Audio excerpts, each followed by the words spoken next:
Welcome to another episode of Marketing 101 for Chiropractors, where we keep you ahead of the curve, attracting more new patients and growing your business. Now, here's your host, Dr. D himself.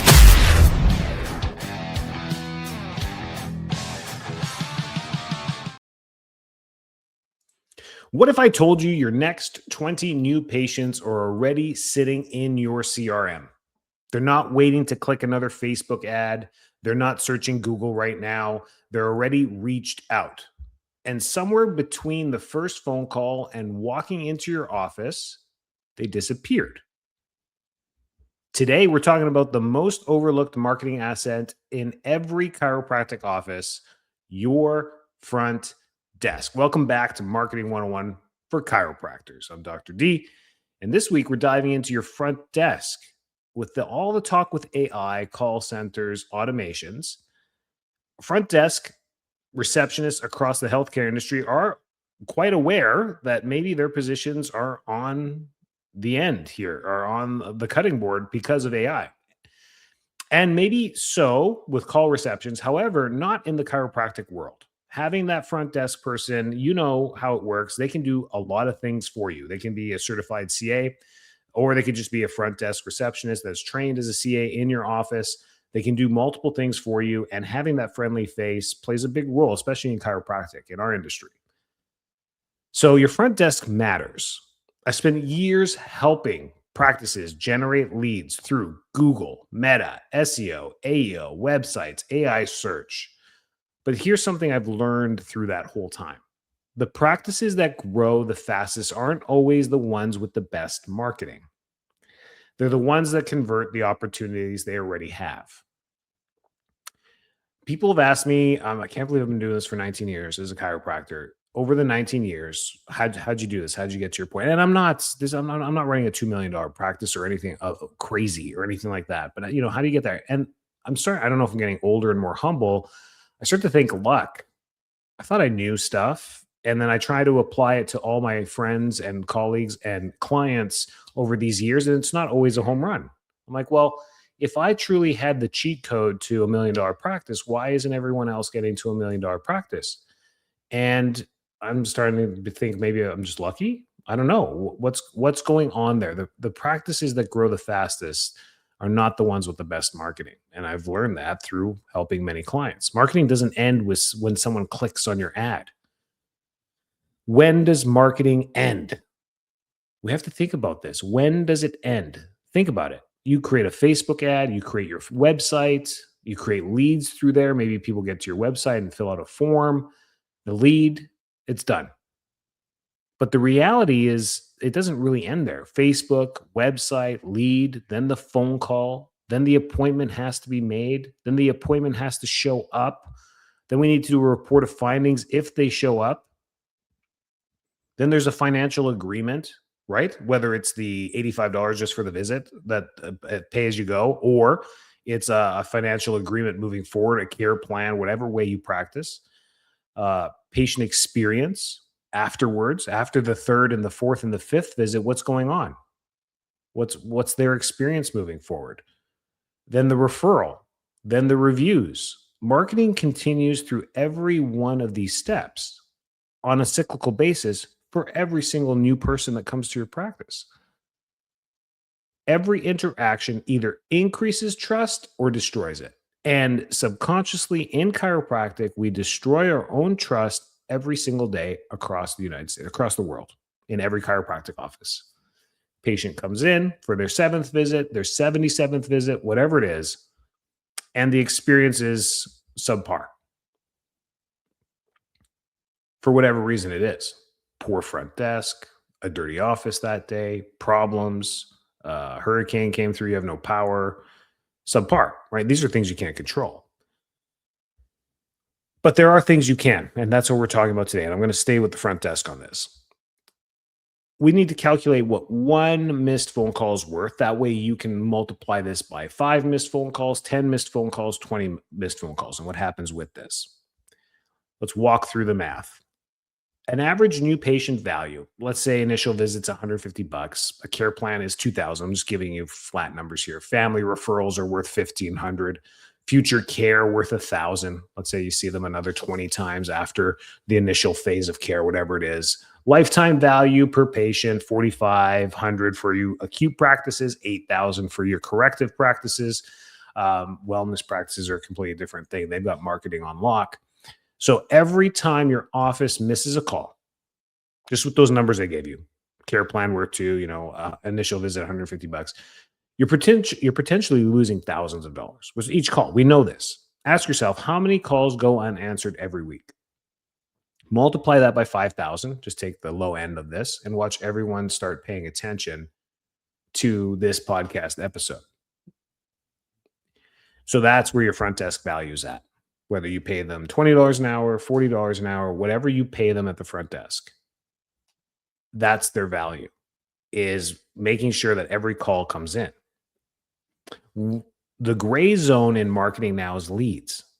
These phantom ghosts, I call them ghost leads, that are coming in from social media because of your advertising, have to be sifted through and nurtured in a way. Those will turn into actual calls. That's what we're talking about, not the amount of leads. And what we're doing to our front desk is we're giving them all these leads as well. And then they feel like a failure because their conversion rate on someone calling the office wanting chiropractic, they do a great job. They follow the script. They know what answers to give to the questions that are going to pop up. Do you take insurance? Are you guys open on weekends? They answer them really well.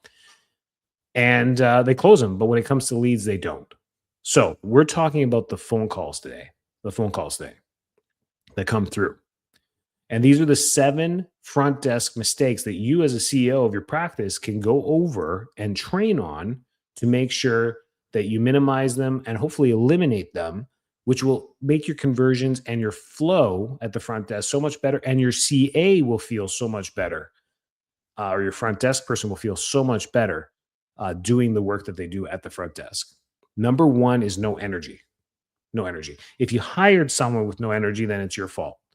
But if you got that energetic front person, this is what you need to do. You got to make sure that they know their job is to walk through that front door in the morning and just turn on the energy. Thank you for calling, right? Versus good morning. Thanks for calling Full Life Chiropractic. This is Sarah. There's a different way to answer it. Hello. Good morning, Full Life Chiro. How can I help you? Good morning. Thanks for calling Full Life Chiropractic. This is Sarah. I can help you. That's in our script, not how can I help you, right? I can help you. I remember it. I told this story a few times. Back in when I first started, it was probably second year in practice. I picked up the phones for a couple times when our part-time CA wasn't in. I picked up the phone. I followed the script. Hello, Crowfoot Chiropractic, Dr. Enrico. I can help you. The guy didn't listen to a word I said. He's like, hey, I need a double pepperoni, cheese, large, and then a regular cheese pizza. He called the wrong number. And I'm like, no problem. I can help you. What's your favorite pizza restaurant? He's like, what? Isn't this, I forget what it was in our little plaza there. Oof, I don't remember the name of the pizza place. He was trying to call them. And we had a similar number. Ours was like something, 3,000. And that guy was something, I think 6,000, but he called 3,000. Called us, and I'm like, no problem. I got it for you. Give me your address. I got it. He's like, no. Wait, what's going on here? He's like, I said I can help you. I can order these pizzas for you, and I'll get them to you. He's like, okay. And he leaves me his address. The guy calls me back like 2 hours later. He's like, dude, the pizzas like showed up. I'm like, yeah, you called. I said I could help you. I wanted to help you. And I was coaching at the time, and it was about following through. And we did it. It was hilarious. It worked. He called me back. It was a great little exercise for me that I start teaching. Every CA that started with me ever up until today has heard that story, that I'm like, this is what I did. Like, that's kind of crazy. I'm like, yeah, the easier thing back then, there was no phones, there was no iPhones, there was no scrolling and clicking the buttons. It was literally going through the yellow pages or searching, maybe in 2009 online, maybe on Google, you looked for the pizza number, but the pizza places didn't have websites, right? So we did that. And that was just the energy I wanted to bring. I own the place to my practice. So number 1, energy. Number 2, talking instead of guiding. People want confidence, not interrogation. You want to guide the conversation, not talk. Not talk. I have sometimes at the front desk, as they get more comfortable, the longer they work with you, these conversations for some reason get longer. A new patient calls in and they get longer. I'm like, what's happened? Why did it take so long to get there? And it's even more frustrating when they don't book the appointment. You talk them so much into why you don't take insurance in your office and you're cash based that they're like, I'm going to call back. I'm going to go look for an insurance office. Thanks. Click. How did you go from like following the script to this whole conversation about super bills and we can give you the receipt, and if you haven't hit your deductible then they may not cover it, but if you have hit your deductible you may get some out of that's not your problem, that's not our problem, they chose the insurance that they have, that's their problem. I tell this to all our Humana Medicare patients. I'm like, you're the idiot who chose Humana, not me. You could have just stuck with Medicare and you would have had coverage with us, but you chose Humana for whatever reason you chose. We're not a network. They won't let me in network, and you got to deal with it. I tell our Medicare patients that all the time. The ones that are in Humana, I'm like, that's your fault. Your healthcare is your healthcare. We help Medicare patients all the time. They have 80% coverage. I have no clue why you chose Humana. And then guess what? Humana probably hates me because at the end of the year, all my Chiro patients or Medicare patients are switching away from Humana. So price shopping. That's mistake number 3, not your CA's mistake. How much is an adjustment? The wrong answer is $85. It is what the adjustment's worth. The better answer is happy to explain that. First, tell me what's been going on. You won't believe where that conversation goes with your CA. They don't feel like you're distracting. How much is it? How much is our front desk knows? A new exam is $200. It includes everything that day: x-rays, scans, your chiropractic examination, and your first adjustment, if we can adjust that day, if you're clear for an adjustment. It includes your first experience with us. It's $200. Then after that, we have plans for people to fix the issues with. So tell me what your issue is. It goes a whole different way with your scripting when you do that. People are just price shopping. So they're literally calling. And guess what the last 2 chiropractic offices did? We're 75, we're 65, and then you're like, we're 85. They're just going to call maybe one more office and then go back and call who? The $55 or the $65 office. That's what they're going to do, right? So those are the price shoppers. But no one asked them, tell me what's been going on. Mistake number 4, there's no urgency. We could probably get you in next week versus we actually have an opening this afternoon. It's funny in my office. I have the associates, I got my front desk, a newer front desk person, and they get more stressed about my schedule than I do. And they know this. It's cultural now. They're like, just pack Enrico's schedule. He's going to deal with it. I don't know if that's my Gen X millennial, like 1983 thing, growing generation of just put your head down and work and get it done, or what's going on. But they get stressed for me. And then they won't pack my schedule. I'm like, guys, I want to see 100 people a day. Like, I mean, why are you stopping me at 70? Like, what's going on? Why are you stopping me? Like, and it's confusing. And you can just see how they pick up that energy because you really haven't set the KPIs and the goals and the culture. And this is where I'm giving you my failures here. So you're listening to my therapy session today for myself, but of what's going on, and it transcends to them. They get stressed out with my schedule because I'm too busy, but then I've got the wrong team around me. Makes sense. These are little clues, but then you got to train your team. And if it still keeps happening, you need different people in your office. That's how it works.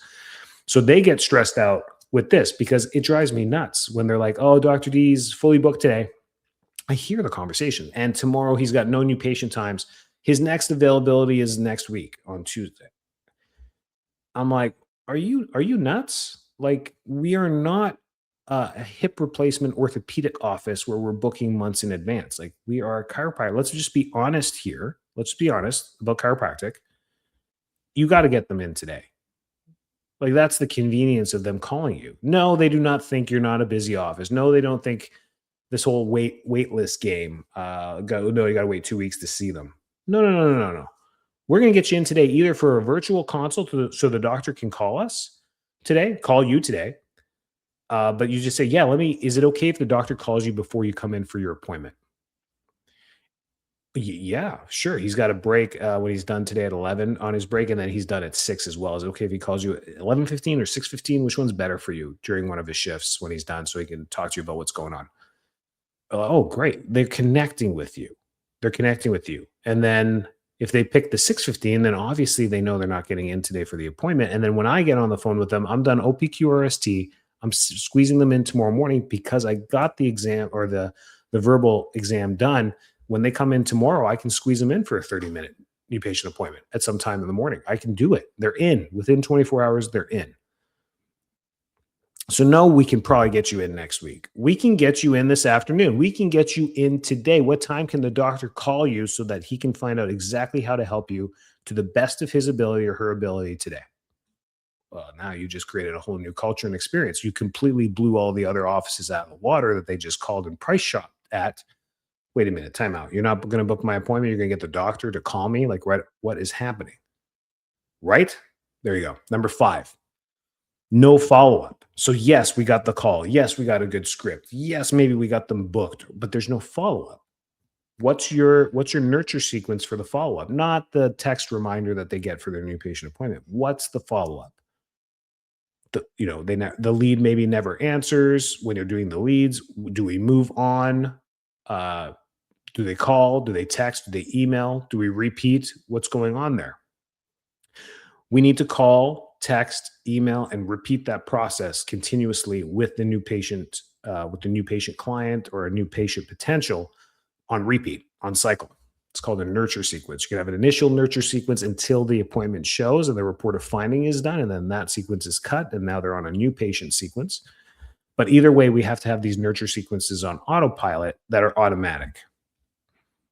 Mistake number 6, nobody confirms appointments. A simple confirmation text drastically reduces no-shows for your new patients. And a lot of you have CRMs that automatically do that. You set it for 4 hours before the appointment, 1 hour before the appointment, 24 hours before the appointment. You got it. So if they book today, it's Friday today. They book the appointment today for Monday. On Sunday at some point, they're going to get a text reminder, and then an hour before they're going to get. That's probably your Sierra ChiroTouch, Jane. All of them do this. Maybe Sked or Review Wave, whatever you got going on, they're going to do it for you. And then nobody saves cancellations. When somebody cancels, do they simply disappear, or does someone try to save the appointment? In our office, if it's a call in, which is respectful from the patient, they're like, hey, I need to cancel my appointment for tomorrow, whether it's a new patient, an adjustment, whatever it is. Okay, no problem. I can cancel that for you. No problem. When can I get you rescheduled? Do you want to come in? Hey, I got to cancel tomorrow's Wednesday appointment at 4. Great. Do you want to come in? I'll get you in at Thursday at 4 at the same time if you like. But no, I got an emergency. I got to head out of town. Okay. Well, what's the next time that works best for you? Let me call back. I don't know my schedule right now. Are you sure I can get something on the books now so we don't forget? Yeah, I'm sure. I'm sorry. I just don't have my books in front of me. Okay. I'm going to book you in for Monday on my calendar. The front desk says this on my calendar at 9 a.m. just to remind me to call you or text you. And then you can reply back and we'll get you on the books for Monday or Tuesday. Oh, that sounds like a plan. Thank you so much. You have a plan. The patient has a plan. You move on. Otherwise, do they simply disappear? And a lot of chiropractic offices, unfortunately, a lot of these things get missed and they disappear. Okay, there's the 7 mistakes. The 7 mistakes I'm seeing, I wrote them down. Like, I'm going to do a podcast on this. Now I'm going to tell you how the marketing works. Speed wins.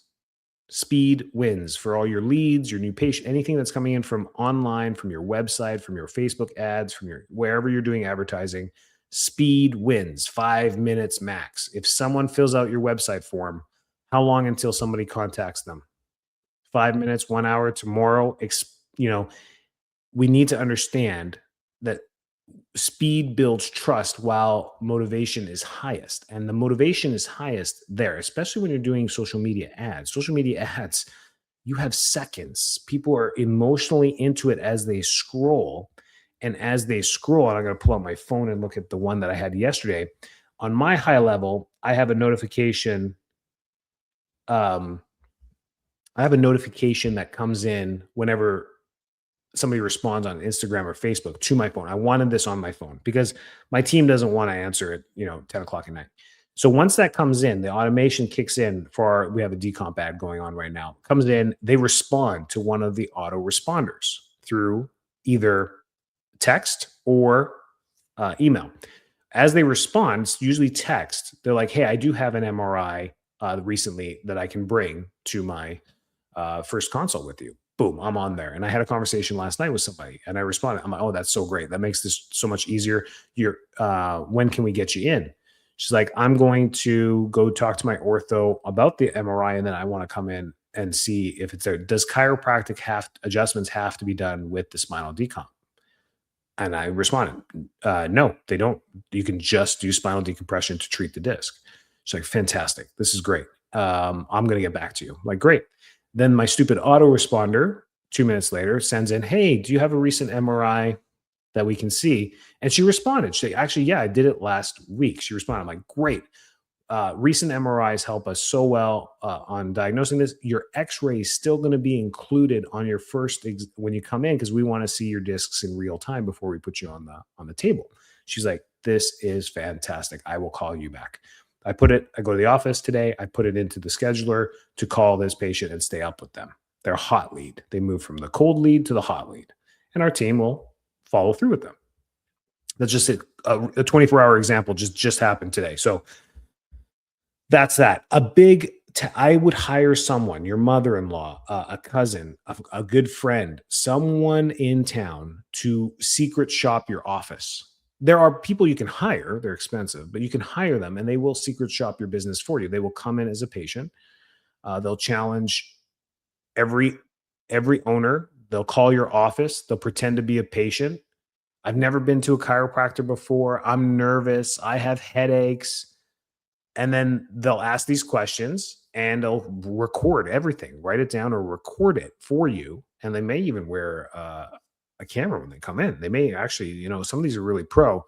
They'll come on in, they'll record for you, and then they'll listen. And then they'll tell you their experience as well. Was it warm? Was it professional? Was it confident? Was it clean? Would you book? Would you actually be a patient here? From the secret shoppers. So maybe your mother-in-law might be too nice, but having someone secretly come in, calling your office, writing things down, doing this stuff is a great way to do it. If you want, you can get me to do it. I can do the calls from anywhere in the country. I can call your office and pretend to be a new patient, and I can rate your CA if you want. Let's do that. Hey, there you go. I just created a little thing on the podcast. If you're listening to this podcast, respond back to me via email, info@enricod.com. and say secret shopper. There you go. That's the code. Secret shopper. And I will contact you via email. You give me your office phone number free of charge. I will do this during my coaching hours, and I will call your office and I'll give you a report. I will record it. I'll put it into AI to give you a nice clean report for you. And I will send you that report, and I'll add my own thoughts in there as well. There you go. Oh, that sounds cool. Maybe I have a new side gig, but let's do that. Secret shopper, info@enricod.com, and I'll help you out there. Your front desk is your highest ROI employee. Please remember this. You can spend $2,000, $5,000, $10,000 a month on advertising. If the front desk converts poorly, none of it matters. One amazing CA can outperform another office spending twice as much on marketing. They're doing the recalls. They've got systems down packed. They follow the SOPs. They stay on it. They are immersed in your practice to make sure that the calendar stays full, that your scheduler stays full. That's their job, right? And if they take it seriously and to the max, they will stress out when numbers go down. They're like, "What is going on? I'm doing my job really well. You mother effer doctors are screwing this up. What's going on with you guys?" And they can bring it to the meeting. And they'll bring it to the meeting. They're like, "Your conversions went from 64% down to 47%, doc." I'm like, "Whoa, what the heck?" Well, there you go. And then it's now a conversion issue, not a front desk recall issue. That's what a rock star will bring to you. The non-rock stars will come to your office, sit in the meeting, not say a word. 5 things to implement this Monday. Answer every phone call with energy. Return missed calls within 5 minutes whenever possible. If your team can't do it, hire a call center that can. Record and review phone calls weekly, at least a few of them. Mystery shop your office by the end of the month, or email me at info@enricod.com, secret shopper, And I know what you mean. We have the inside scoop on that. Track conversions, not just leads. Don't buy another Facebook lead. Don't increase your Google budget. Don't blame Meta. Instead, become a patient in your own practice. Look at it through their eyes. Call your office. Fill out your website. Schedule online. Listen to the phone. Read every email. Walk through the entire patient journey. Marketing isn't getting people to call your office. That's not what it's about. Marketing is making people feel confident enough to walk through your doors, to choose you compared to others, all others, to choose you over acupuncture, massage, physical therapy, other chiropractors, osteopaths. Every phone call, every text, every email, every smile, every interaction tells a story. Make sure your front desk is telling the story you want your community to hear. They are the megaphone to your business. Plays a big role on there. So Secret Shopper, info@enricod.com. I'm excited to help you with that. Give you a real scoop from a business owner myself, from a fellow chiropractor, from myself, from all the mistakes I've seen in practice. I'll give you a juicy and real report on that. That sounds like a fun little task. Share, like, catch you next week. Keep doing what you're doing. I know it's a grind. There's no glory in the grind. Keep going. You can do this better. You can do this smarter. And it all takes the right people around you. But as a CEO, it's you that holds them accountable. Remember that at the end of the day, and I know you already do, we're all like Atlas, the Greek guy, holding the world on our shoulders. I know this practice is a thing. It's always on your shoulders. Sometimes you just want to throw this boulder off and be like, somebody else carry this for a little bit. But in reality, it's yours. It's yours, and you're the one that needs to carry it. And you can make it lighter by having the right team around you. But inspiring them to be the best helps you in the end. Catch you next week. Stay well, stay healthy. Thanks for tuning in. Make sure to subscribe, like, share, and leave a rating. It helps get our podcast out to more listeners. Also, join Marketing 101 for Chiropractors on Facebook or visit us at enricod.com for more information on growing and scaling your business.